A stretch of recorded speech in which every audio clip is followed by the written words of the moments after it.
Welcome to Volleyball in Perspective 2010. I'm your host, Kevin Barnett. We're pleased to be joined by 2010 Volleyball Hall of Fame inductee, Gabriella Kotsis. You may hear the sound of an interpreter, her voice, being done into English from Hungarian.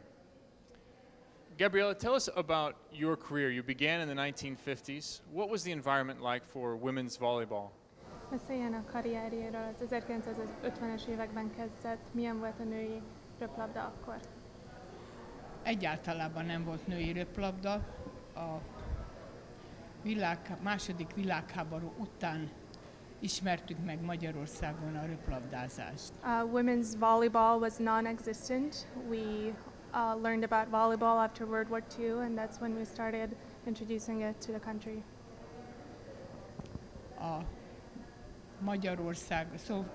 Szlovákiából Magyarországra jövő játékosok ismertették meg Magyarországon a röplabdázást. It was players coming from Slovakia who introduced volleyball to Hungarian players, prospective players. Was there much resistance to the support of women's sport? Volt ellenállás a női röplabda ellen? Nem volt, mert a szovjet katonák is röplabdáztak, akik megszállták Magyarországot, úgyhogy inkább divatba hozták ők is. Not really. Soviet soldiers actually at the time were playing a lot of volleyball in Hungary, so it was welcomed and it was fashionable at the time. You mentioned that you learned it from a lot of different sources throughout Europe. Was there a person or a group who was most influential for you in your development as a player, in learning the game? Említette, hogy különböző forrásokból tanulta és állította össze a röplabdát. Volt valami speciális forrás, ami nagyon sokat jelentett? Hát a sportolási alapjaim, mert eredetileg atletizáltam, kosárlabdáztam, és kissé teniszeztem is. Gyakorlatilag ezekből az elemekből és a látottakból meg próbáltak megtanítani röplabdázni, engem szereztem az ismereteimet és a tapasztalataimat. I started out as a track, basketball and tennis player, so my volleyball set of skills came together from different sources, and then I watched a lot of volleyball, and that is how I constructed my approach to volleyball. Nem hagytam.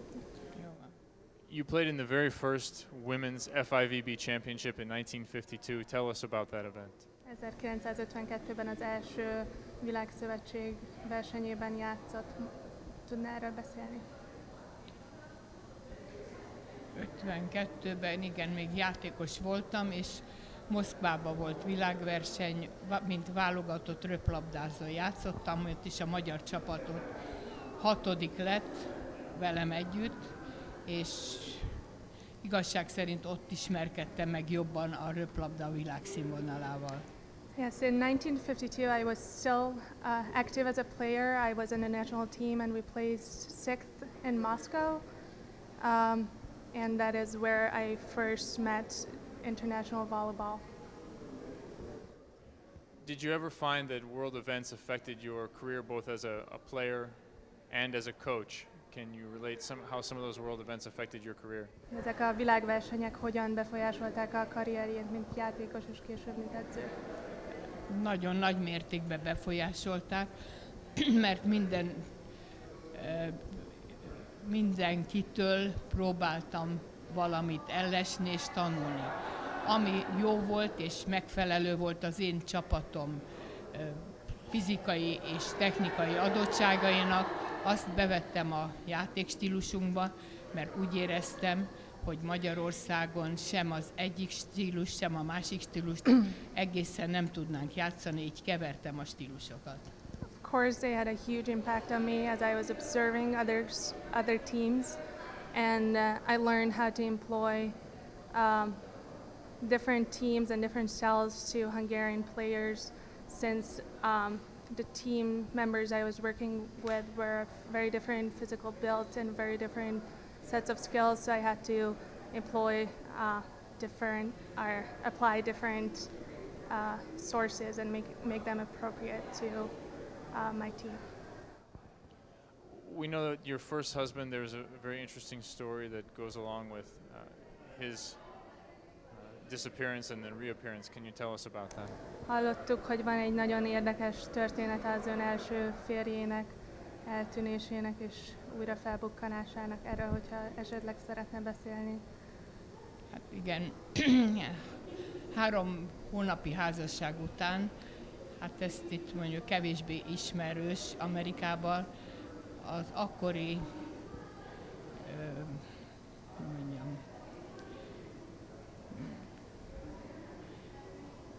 ország vezetőinek parancsára nagyon sok embert ok nélkül elvittek internáló táborba, köztük a férjemet is.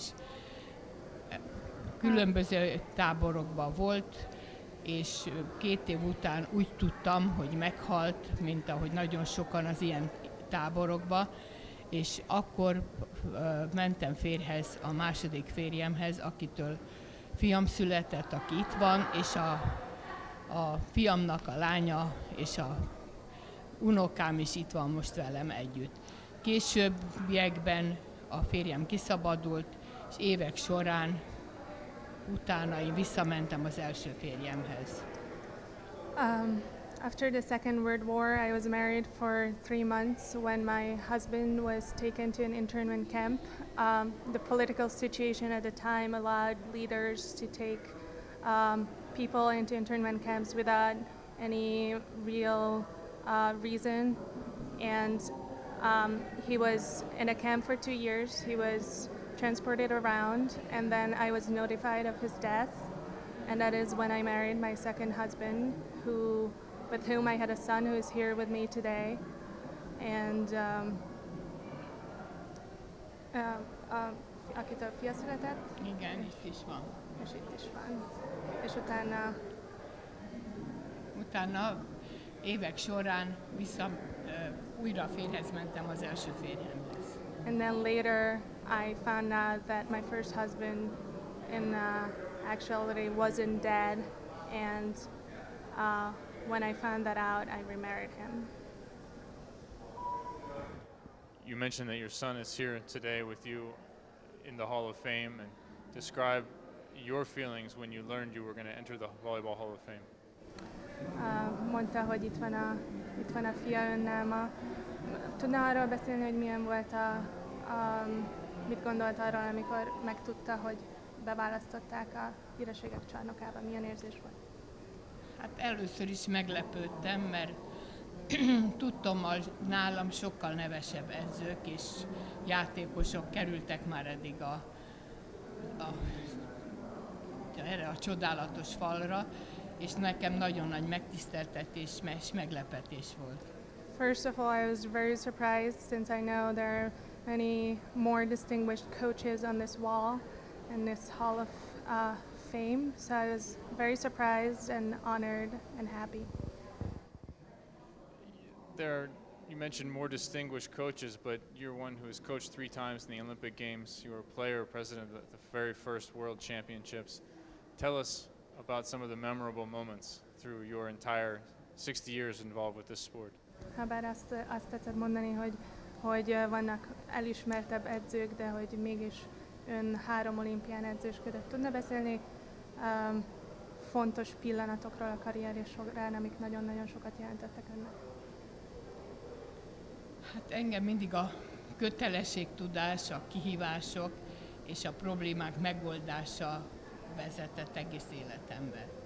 Mondjad aztán majd folytatni. I was always most interested in problem solving and challenges and disciplined approach to succeed. Mindig többet akartam tudni a sportokról, a sportok alapjairól, amit tanulmányoztam. Beiratkoztam a testnevelési egyetemre, pszichológiát, pedagógiát végeztem egy másik egyetemen, és nagyon sokat ellestem az ellenfél csapataitól. I always wanted to know the basics and theory of sport that I was playing. I went to College of Athletics. I studied sports psychology and teaching. and those informed my career also. I understand you coach with your granddaughter now. Tell us about the experience of getting an opportunity to work with her. Hogy tudjuk, hogy ma az unokájával együtt edzősködik. Tudna beszélni erről az élményről, hogy milyen a saját unokájával együtt dolgozni? Hát nem mindig könnyű, mert mint minden fiatal úgy érzi először, hogy mindent jobban tud, úgyhogy, de viszont nagyon sok ambíció van benne, tehetség van benne, és előbb-utóbb remélem, hogy eléri az én eredményeimet.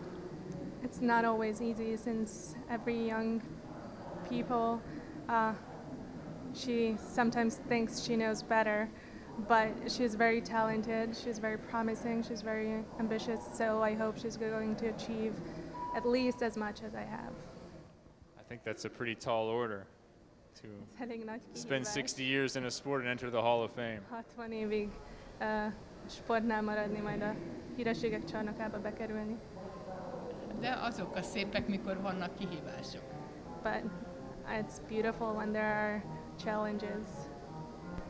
Congratulations, and it's great to have you here, and welcome to the 2010 Hall of Fame. Örülünk, hogy itt van, és Nagyon üdvözöljük. köszönöm én is, hogy itt lehetek.